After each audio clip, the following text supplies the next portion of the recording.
ओम शांति। आज बाबा के 4 अगस्त 2020 के साकार मधुर महावाक्य है। आज बाबा ने दुखों से मुक्त होने का बहुत सुंदर मंत्र दिया। कौन सा दिया होगा? वो मंत्र ऐसे जपने वाला नहीं है कि आप बोलते रहेंगे, लेकिन उसमें स्थित होना होगा। वो महामंत्र है मन मना भव। बाबा ने कहा जो बच्चे मन मना भव की स्थिति में रहते हैं वो सदा सुख स्वरूप बन जाते हैं।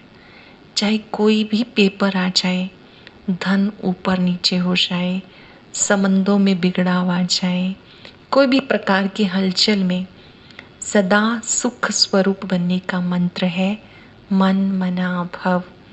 मन ही मन बाबा को याद करना। कौन याद कर सकता है? जिसको बाबा पे निश्चय है। कौन याद कर सकता है?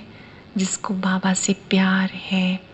फिर हम सुख सागर के बच्चे हैं, हमें सुख सागर बाप मिला है, तो हमारा लक्ष्य हो हमें सबको सुख पहुंचाना है। मन वचन कर्म से सुख देना है।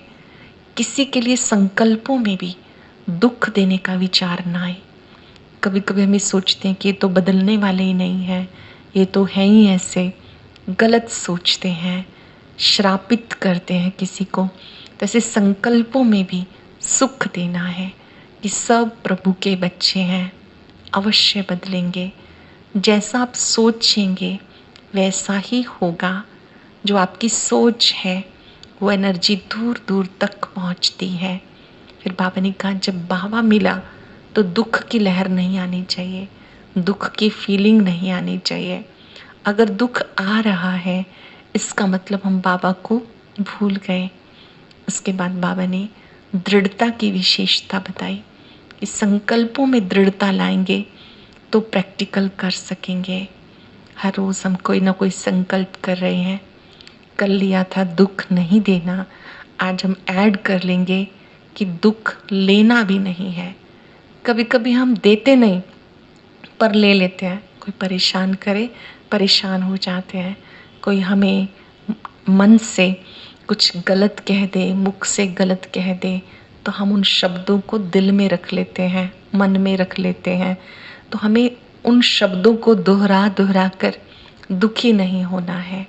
फिर बाबा ने याद किया कि बाबा के जो समझदार बच्चे हैं, जिनकी अकल अच्छी है, वो कौन सी बात सबको समझा सकेंगे। अभी बात थोड़ी सी गहरी है। जो नए गॉडली स्टूडेंट हैं कि ब्रह्मा कौन है, ब्राह्मण कौन है। अक्सर त्रिमूर्ति के चित्र में जब ब्रह्मा बाबा का चित्र देखते हैं तो लोग कंफ्यूज हो जाते हैं कि इन्होंने दादा लेखराज को क्यों बिठाया है। लेकिन ये बात समझने वाली है कि ये कौन सी आत्मा है। दादा लेखराज तो उनका पहले नाम था। इन्हीं का नाम प्रजापिता ब्रह्मा ये शिव बाबा ने दिया। जब निराकार बाबा ब्रह्मा के तन में आए, उनके मस्तक में प्रवेश होकर ज्ञान दिया, तो उन्होंने उनका नाम प्रजापिता ब्रह्मा रखा। और ब्रह्मा के बच्चे कौन हुए? सब ब्रह्मा कुमार कुमारियाँ या ब्राह्मण। चलिए, नियम अपनाने में वक्त लगता है, लेकिन हमें निश्चय हुआ है कि हम बाबा के बच्चे हैं, ब्रह्मा कुमार कुमारियाँ हैं।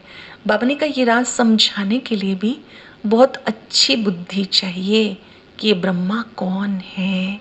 ये वही आत्मा है जो सतयुग में श्री कृष्ण थे। सतयुग के बाद जन्म पुनर्जन्म लेते, शरीर बदलते रहे, सोल वही रही, तो लास्ट में आकर प्रजापिता ब्रह्मा के रूप में उनके तन से शिव बाबा ने ज्ञान दिया। गीता ज्ञानदाता निराकार सदा शिव है। अब हम एकाग्र होकर सुनेंगे। कुछ बातें आपको उलझा भी सकती हैं, आप उलझेंगे नहीं।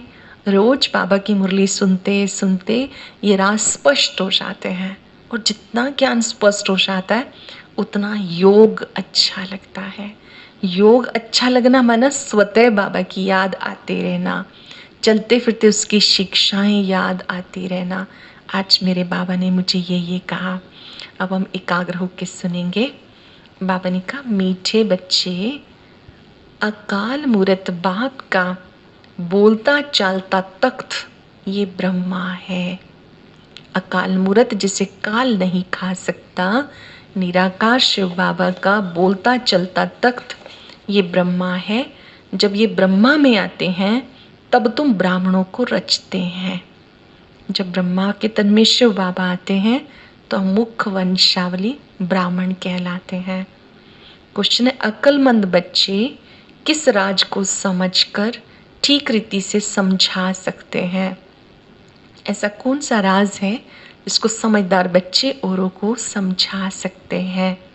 ब्रह्मा कौन है और ब्रह्मा सो विष्णु कैसे बनते हैं? पहले तो ये ब्रह्मा कौन है, फिर ये ब्रह्मा ही सो विष्णु बनते हैं। 1 सेकंड में निश्चय के आधार से प्रजापिता ब्रह्मा यहाँ है, वो कोई देवता नहीं है। ब्रह्मा ने ही ब्राह्मणों द्वारा ज्ञान यज्ञ रचा है। ये राज अक्लमंद बच्चे ही समझकर समझा सकते हैं। घोड़ेसवार और प्यादे तो मूंझ जाएंगे। बाबा के बच्चे 3 प्रकार के, एक महारथी हैं, दूसरे घोड़ेसवार हैं, तीसरे प्यादे जिनकी ज्ञान योग में चलने की स्पीड पैदल चलने वाले व्यक्ति जैसी है, उन्हें प्यादा कहा जाता है। जो मध्यम तरीके के हैं वो घोड़ेसवार हैं, और एक हैं जो बाबा की बात को यथार्थ समझते हैं, उनको बाबा महारथी बच्चे कहते हैं। तो आज बाबा ने कहा कि जो ब्रह्मा सो विष्णु का राज है, ब्रह्मा कौन है, ये समझदार बच्चे ही समझा सकते हैं। ब्रह्मा ने ब्राह्मणों द्वारा ये यज्ञ रचा है। ये राज समझदार बच्चे ही समझा सकते हैं, और जो घोड़ेसवार और प्यादे हैं वो तो मूंझ जाएंगे। गीत है ओम नमो शिवाय, ओम शांति। भक्ति में महिमा करते हैं एक की, महिमा तो गाते हैं ना, परंतु उसे जानते नहीं। ओम नमः शिवाय, ओम नमः शिवाय हम गाते हैं, लेकिन वो शिव कौन है उसे यथार्थ रीति जानते नहीं। अगर यथार्थ महिमा जानते तो वर्णन जरूर करते। तुम बच्चे जानते हो, ऊंच से ऊंच भगवान है, चित्र मुख्य है उनका। सबसे ऊंच से ऊंच चित्र है निराकार परम पिता परमात्मा का, जो ज्ञान के सागर, शांति के सागर, प्यार के सागर हैं। ब्रह्मा की संतान भी होगी ना, तुम सब ब्राह्मण ठहरे। ब्रह्मा को भी ब्राह्मण जानेंगे और कोई नहीं जानते, इसलिए मूंझते हैं। ये ब्रह्मा कैसे हो सकता? ब्रह्मा को दिखाया सूक्ष्म वतनवासी। सूक्ष्म वतन में तीनों देवता दिखाए हैं, ब्रह्मा विष्णु शंकर। यहाँ पर तो ब्रह्मा पुरुषार्थ करते हैं। जब ये मुरली चली उस समय तो उन्हीं के तन से मुरली चल रही थी। 1936 से 1969 तक, 69 तक शिव बाबा ने ब्रह्मा तन से ज्ञान दिया। तो बाबा ने कहा प्रजापिता ब्रह्मा, उनको सूक्ष्म वतन में दिखाया, वहाँ रचना होती नहीं। इस समय इस पर तुम्हारे पर बहुत वाद विवाद करते हैं। आजकल तो इतना नहीं, लेकिन पहले शुरू शुरू में बहुत लोग इसका विरोध करते थे कि आपने तो दादा लेखराज को इसमें दिखाया है। समझाना चाहिए, ब्रह्मा और ब्राह्मण हैं, ये तो इस समय की बात है ना। इस समय जब शिव बाबा ब्रह्मा तन में आए, हमने ज्ञान सुना तो हम मुख्य वंशावली ब्राह्मण हुए। एक दूसरे हैं जो धामा इत्यादि खाते हैं, श्राद्ध करते हैं, वो जाति से ब्राह्मण है। बाबा कहते हैं आप उनसे भी मिलके पूछ सकते हो कि ब्रह्मा कौन है और परमात्मा उनके द्वारा कैसे नई दुनिया की स्थापना करते हैं। ब्राह्मण जो अपने को कहलाते हैं उनसे पूछना चाहिए ब्रह्मा कहाँ से आया, ये किसकी रचना है, ब्रह्मा को किसने क्रिएट किया। कभी कोई बता ना सके, जानते ही नहीं। तुम बच्चे जानते हो शिव बाबा को जो रथ है जिसमें प्रवेश करते हैं, ये है ही वो आत्मा जो श्री कृष्ण प्रिंस बना था। ध्यान से समझेंगे ब्रह्मा कौन है। वो ये आत्मा है जो सतयुग में प्रिंस थे, स्वयंवर के बाद श्री नारायण बनी।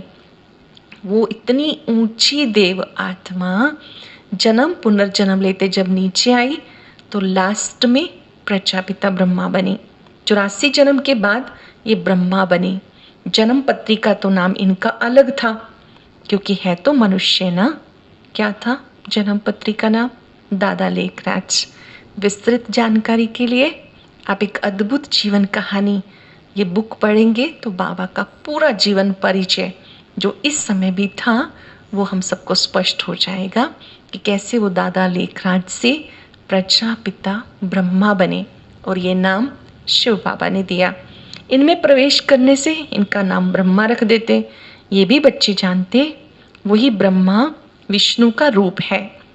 नारायण बनते हैं ना 84 जन्म के अंत में साधारण रथ है। ये रथ सब आत्माओं के हैं। हर एक आत्मा को शरीर रूपी रथ मिला हुआ है। महसूस करेंगे मैं आत्मा राजा हूँ, भृकुटी सिंहासन पर विराजमान हूँ। ये शरीर मेरा रथ है। जैसे रथी रथ को चलाता है ऐसे मैं ज्योति बिंदु आत्मा इस शरीर रूपी रथ को चला रही हूँ। ये रथ मुझे सेवा के लिए मिला है। कुछ सेकंड के लिए अपने मस्तक में आत्मा को चमकता हुआ देखें। मैं आत्मा राजा हूँ। प्रैक्टिस करेंगे। मैं आत्मा हूँ, मुझे आत्मा को ये रथ मिला है। अकाल मूर्त का बोलता चालता तख्त ये है। सिख लोगों ने फिर वो तख्त बना दिया, उसे अकाल तख्त कहते हैं। ये अकाल तख्त तुम बच्चे जानते हो। शिव बाबा ने ब्रह्मा का रथ स्वीकार किया, उनकी भृकुटी में विराजमान हुए। ये उनका अकाल तख्त है। आत्माएं सब अकाल मूर्त हैं। ऊंच ऊंच भगवान को रथ तो चाहिए ना। रथ में प्रवेश होकर बैठकर नॉलेज देते हैं, उन्हें नॉलेजफुल कहते हैं। शिव बाबा को कहते हैं नॉलेजफुल, ज्ञान सागर। रचता और रचना के आदि मध्यंत की नॉलेज देते हैं। नॉलेजफुल का अर्थ कोई अंतर्यामी व जानी जाननहार नहीं। कुछ लोग सोचते हैं कि नॉलेजफुल का अर्थ है कि वो तो हमारे अंदर को भी जानता है। नहीं, वो सृष्टि के आदि मध्यंत को जानता है। वो हमें आदि मध्यंत का ज्ञान देता है। हमें अपना सच्चा चार्ट स्वयं बाबा को देना है। बाबा कहते हैं मनुष्य उलझ जाते हैं इन बातों में, और वो तो उसको सर्वव्यापी कह देते हैं। सर्वव्यापी अर्थात हर एक के अंदर वो व्यापक है। व्यापक है तो याद करने की आवश्यकता नहीं, वो सर्वशक्तिवान है। जब हम उसे याद करते हैं तो वो हमारे साथ होते हैं। तुम जानते हो हम ब्राह्मण ब्रह्मा की औलाद हैं। हमारा कुल सबसे ऊंचा है। वो लोग देवताओं को ऊंच रखते हैं क्योंकि सतयुग आदि में देवता हुए। प्रजापिता ब्रह्मा की औलाद ब्राह्मण होते हैं। कोई नहीं जानते सिवाय तुम बच्चों के। उनको पता कैसे पड़े जबकि ब्रह्मा को सूक्ष्म वतन में समझ लेते। वे जिस्मानी ब्राह्मण अलग हैं जो पूजा करते हैं, धामा खाते हैं। तुम तो धामा आदि नहीं खाते हो। ब्रह्मा का राज अब अच्छी तरह से समझते हो। बाबा ने कहा जो ब्राह्मण है वो देवताओं से उत्तम है। क्यों? क्योंकि वो शिव बाबा को याद करते हैं, सेवा करते हैं। जब हम ब्राह्मण हैं तो हम ब्रह्मा की औलाद हैं और ब्राह्मण ही देवता बनते हैं। ब्रह्मा कौन है ये अच्छी रीति समझाना है। बोलो। और बातों को छोड़ो। जिससे पतित से पावन बनना है पहले उन्हें याद करो, फिर ये बातें समझ में आएंगी। थोड़ी सी बात में संशय आने से बाबा को छोड़ देते हैं। कहीं पर हल्का सा संशय आता है, पढ़ना छोड़ देते हैं, मुरली सुनना छोड़ देते हैं। ध्यान रहे ये माया का वार है। माया हमें संशय बुद्धि ना बना दे। कुछ भी हो जाए, रोज मुरली सुनते सुनते हमारे जो भी संशय हैं, डाउट हैं, वो क्लियर हो जाते हैं। हमें धीरज रखना है। पहली मुख्य बात है अल्लफ और बे। अल्लफ अल्लाह, बे बादशाही, सत्युगी बादशाही। बाबा आते हैं तो हमें बाबा अपना परिचय देते हैं और स्वर्गिक बादशाही जो मिलती है उसके बारे में। बाबा कहते हैं माँ में कम याद करो, मैं जरूर किसी में तो आऊँगा ना। बाबा किसी के भी तन में आए तो भी प्रश्न रहेगा इनके तन में क्यों। और हर एक के 84 जन्मों को शिव बाबा ही जानते हैं। वही जानते हैं कि मुझे किस रथ में आके ज्ञान देना है। उनका नाम भी होना चाहिए। उनको आकर रचता हूँ। ब्रह्मा के लिए तुमको समझाने के लिए बहुत अक्ल चाहिए। प्यादे और घुड़सवार मूंझ पड़ते हैं अवस्था अनुसार समझाते हैं। ज्ञान योग में जो पक्के हैं वो ज्ञान की बातों को स्पष्ट कर लेते हैं, जो थोड़े कमज़ोर हैं वो खुद ही उलझ जाते हैं, कंफ्यूज हो जाते हैं। प्रजापिता ब्रह्मा तो यहाँ है, ब्रह्मा द्वारा ज्ञान यज्ञ रचते हैं, तो ब्राह्मण चाहिए ना। प्रजापिता ब्रह्मा भी यहाँ चाहिए जिससे ब्राह्मण हो। ब्राह्मण लोग कहते भी हम ब्रह्मा की संतान हैं, पर जानते नहीं। अब तुम बच्चे दूसरों को भी समझा सकते हो, ब्रह्मा कौन, ब्राह्मण कौन, ये समझा सकते हो। सारा मदार पढ़ाई पर है। ये जो सारी पढ़ाई है ये राजयोग की पढ़ाई है, इसी पर ही सारा मदार है जो बाबा हम सबको समझा रहे हैं। ये दुनिया है कांटों का जंगल, सब एक दो को दुख देते हैं। वहाँ तो नेचुरल सुख है, यहाँ तो आर्टिफिशियल सुख है। रियल सुख देने वाला एक बाप है, ध्यान से समझेंगे। सच्चा सुख देने वाला एक बाप है। यहाँ का सुख कागविष्ठा के समान है, दिन प्रतिदिन तमो प्रधान बनते जाते। कितना दुख है। कहते हैं बाबा माया के तूफान बहुत आते हैं, माया उलझा देती है, दुख की फीलिंग बहुत आती है। माया के तूफान आते हैं, विकारों के वशीभूत होकर माया उलझा देती है। सुखदाता बाप के बच्चे बनकर अगर दुख की फीलिंग आती है तो बाबा कहते बच्चे तुम्हारा कर्म भोग है। बाबा का बनकर दुख की फीलिंग नहीं आनी चाहिए। आता है तो बाबा कहते ये भी कर्म भोगना है। जब बाबा मिला तो दुख की फीलिंग नहीं आनी चाहिए। कोट कोट के पक्का कर लेंगे, कौन मिला, बाबा मिला, सुखदाता मिला, जरा भी दुख की फीलिंग नहीं आनी चाहिए। ध्यान रहे कलयुगी दुनिया है, दुख की बातें आएंगी, नाजुक नहीं बन जाना। कौन मिला, इस स्मृति से दुखों के पहाड़ भी पार हो जाते हैं। बाबा मिला तो हम पार करते जाएंगे। जो पुराने कर्म भोग हैं उसे योग बल से चुकतू करो। अगर योग बल नहीं होगा तो मोचरा खाकर चुकतू करना पड़ेगा। समझने योग्य बात है कि कोई भी कार्मिक अकाउंट है, कहीं भी कोई हलचल है, परेशानी है, तो बाबा की याद से ठीक होगा। तपस्या करेंगे विघ्न ठीक हो जाएंगे। योग नहीं करेंगे तो कोई ना कोई विघ्नों में टाइम जाता रहेगा। बाबा कहते ऐसा नहीं कि हमें पहले मोचरा मिल जाए फिर मानी मिले, पहले सजाएं मिल जाए फिर सतयुग में थोड़ा सा पद मिल जाए, ऐसा नहीं। मोचरा खाकर मानी नहीं, लेकिन अच्छा पुरुषार्थ करके ऊंच पद पाना है। मोचरा और मानी तो अच्छा नहीं, सजाएं खा के पद पाना अच्छा नहीं। पुरुषार्थ करना चाहिए, नहीं तो ट्रिब्यूनल बैठती है। प्रजा तो ढेर है ना, पुरुषार्थ करना चाहिए, नहीं तो बाबा कहते फिर मीटिंग बैठती है जिसमें फिर सजाएं हमें मिलती हैं। प्रजा तो ढेर है। ड्रामा अनुसार सब गर्भ जेल में बहुत सजाएं खाते हैं। आत्माएं भटकती भी बहुत हैं। कोई कोई आत्मा बहुत नुकसान करती है। जब कोई में अशुद्ध आत्मा का प्रवेश होता है कितना हैरान करते हैं। कोई सुख देने वाली आत्माएं होती हैं, कोई भटकती हुई आत्माएं होती हैं, वो सबको दुख पहुंचाती रहती हैं। बाबा कहते हैं मैं पाठधारी हूँ, पहले इन बातों को तुम नहीं जानते थे, अब मैं तुम्हें समझाता हूँ। बाबा कहते ड्रामा में जो होना होता है उसको साक्षी हो देखते चलो, साथ साथ याद की यात्रा में मस्त रहो। जो कुछ होता है किसी भी दृश्य को देख के विचलित नहीं होना। हालात कैसे भी हों, ख्यालात अच्छे रखने हैं, साक्षी होकर के हर दृश्य को देखना है। इसमें फेल हो जाते हैं। ज्ञान कभी कम जास्ती नहीं होता, याद की यात्रा ही कम जास्ती होती है। ज्ञान मिला है वो तो है ही, याद की यात्रा में ही कभी उमंग रहता है, कभी ढीला, नीचे ऊपर यात्रा होती है। ज्ञान से तुम सीढ़ी नहीं चढ़ते हो, याद से ही तुम बच्चे ऊंच पद पाते हो। ज्ञान तो सबके अंदर स्पष्ट है ही, बिना योग बल के बाबा कहते आप आगे नहीं बढ़ सकते हो। याद में रहने से तुम सेफ्टी में रहेंगे। बाबा की याद सुरक्षा कवच है, याद करेंगे तो सुरक्षित रहेंगे। देह विमान में आने से बहुत धोखा खाते हैं, विकर्म कर देते हैं, काम शत्रु है उसमें फेल हो जाते हैं। बाबा समझाते याद करना किसको कहा जाता है। कईयों को तो याद करना भी नहीं आता।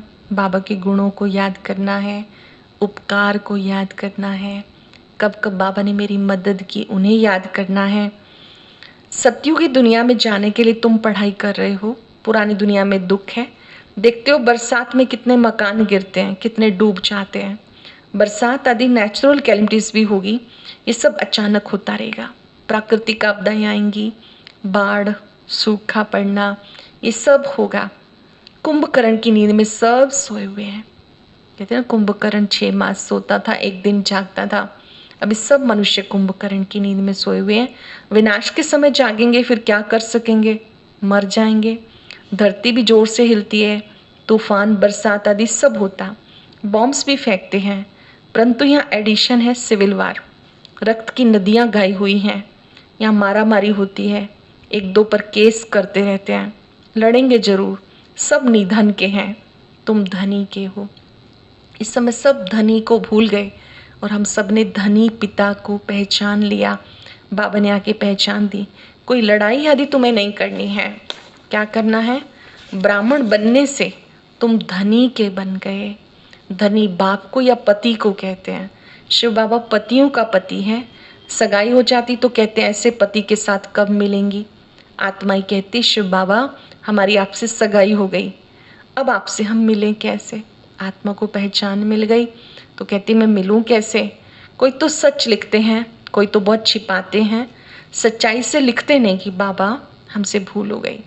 बाबा चाहता है मैं सत्यम शिवम सुंदरम हूँ, तो मेरे बच्चे मुझे सच बोलें। कोई भी भूल हो गई, चाहे क्रोध किया, गलत सोचा, कुछ विपरीत खाया, बाबा से क्षमा लेनी है। बाबा मुझसे भूल हो गई। बच्चे सच बताते नहीं। अगर कोई विकार में गिरा तो बुद्धि में धारणा नहीं हो सकती। बाबा कहते तुम ऐसी कड़ी भूल करेंगे तो चकनाचूर हो जाएंगे। तुम्हें अब गोरा बनाने के लिए आया हूँ। तुम बच्चे ऊंच पद पाने के लिए पुरुषार्थ करो। बाप गद्दी पर हो, बच्चा दास दासी बने, कितनी लज्जा की बात है। पिछाड़ी में तुम्हें सब साक्षात्कार होगा, फिर पश्चाताप करेंगे, नाई कैसा किया। बाबा ने कहा अंत में फिर पश्चाताप होगा, कुछ कर नहीं सकेंगे कि मैंने क्यों बाबा की श्रीमत का उल्लंघन किया। अब तुम्हारे पर बृहस्पति की दशा है। बाबा कोई तकलीफ नहीं देते हैं। बाबा कहते गफलत मत करो, अब तुम्हारे पे बृहस्पति की दशा है। दशाएं चक्र लगाती रहती हैं बच्चों पर। कभी बृहस्पति की दशा, अच्छा पुरुषार्थ चल रहा है, कभी कभी राहु की दशा। लेकिन दशा कोई भी हो, मन की दशा अच्छी रखनी है। बाबा की याद से हमारे पर सदा बृहस्पति की दशा रहेगी। याद करते रहेंगे, ग्रहचारी कोई भी हो ठीक हो जाएगी। धीरज रखना है। अच्छा मीठे मीठे सिक्के लदे बच्चों प्रति माता पिता बाप दादा का याद प्यार, गुड मॉर्निंग। रूहानी बाप की रूहानी बच्चों को नमस्ते। रूहानी बच्चों की रूहानी बाप दादा को नमस्ते, गुड मॉर्निंग। शुक्रिया बाबा, शुक्रिया। धारणा के लिए सार। आज बहुत अच्छी अच्छी बातें सुनी ना, दिल को छूने वाली, जिन्हें प्रैक्टिकल कर सकते हैं। याद करेंगे बाबा ने क्या क्या कहा। कुछ सेकंड साइलेंस में बैठेंगे तो पॉइंट्स इमर्ज होने शुरू हो जाएंगे। सुनेंगे। इस ड्रामा की हर सीन को साक्षी होकर देखना है। बाबा की याद में मस्त रहना है। याद की यात्रा में कभी उमंग कम ना हो। पढ़ाई में कभी गफलत नहीं करनी है। ऊंची तकदीर बनाने के लिए पवित्र जरूर बनना है। बाबा का बनकर पवित्र जरूर बनना है। हार खा के जन्म जन्मांतर के लिए पदभ्रष्ट नहीं करना। बहुत सुंदर वरदान। मन मनाभव के महामंत्र द्वारा सब दुखों से पार रहने वाले, सदा सुख स्वरूप भव। मन मनाभव के महामंत्र द्वारा सर्व दुखों से पार रहने वाले, सदा सुख स्वरूप भव। जब किसी भी प्रकार का दुख आए तो मंत्र ले लो, जिससे दुख भाग जाएगा। बहुत सुंदर बात है ना। जब दुख आए तो मंत्र ले लो। स्वप्न में भी जरा भी दुख का अनुभव ना हो। तन बीमार हो जाए, धन नीचे ऊपर हो जाए, कुछ भी हो जाए, दुख की लहर अंदर नहीं आनी चाहिए। जैसे सागर में लहरें आती हैं और चली जाती हैं, ये जिन्हें उन लहरों में लहराना आता है उसमें सुख का अनुभव करते हैं। लहर को जंप देकर ऐसे क्रॉस करते हैं जैसे खेल कर रहे हैं। जिन्हें तैरना आता है वो डरते थोड़ी हैं, तो पार कर लेते हैं। तो सागर के बच्चे सुख स्वरूप हो, दुख की लहर भी ना आए। स्लोगन है हर संकल्प में दृढ़ता की विशेषता को प्रैक्टिकल में लाओ तो प्रत्यक्षता हो जाएगी। हर संकल्प में दृढ़ता की विशेषता को प्रैक्टिकल में लाओ तो प्रत्यक्षता हो जाएगी। आज का दृढ़ संकल्प मैं सुख स्वरूप आत्मा हूं। ना दुख देना है, ना दुख लेना है। और अभी एक विशेष सूचना है। जैसे 3 महीने पहले 7 डेज कोर्स शुरू किया गया था, ऐसे ही दोबारा नई विधि से साप्ताहिक कोर्स शुरू किया जा रहा है। यह कोर्स पहले वाले कोर्स से बिल्कुल भिन्न रहेगा। इस कोर्स की विशेषता ये है कि यह श्रीमद् भगवत गीता को आधार बनाकर तैयार किया गया है। गीता में वर्णित हर श्लोक, हर तथ्य को स्पष्ट किया जाएगा। इसलिए हर भाई बहन इसको जरूर सुने। ये कोर्स करने के पश्चात आपके मन में उठने वाले हर प्रश्न का जवाब आपको स्पष्ट रूप से मिल जाएगा। इस सप्ताह के अंदर जल्द ही इसका शुभारंभ किया जाएगा। ओम शांति।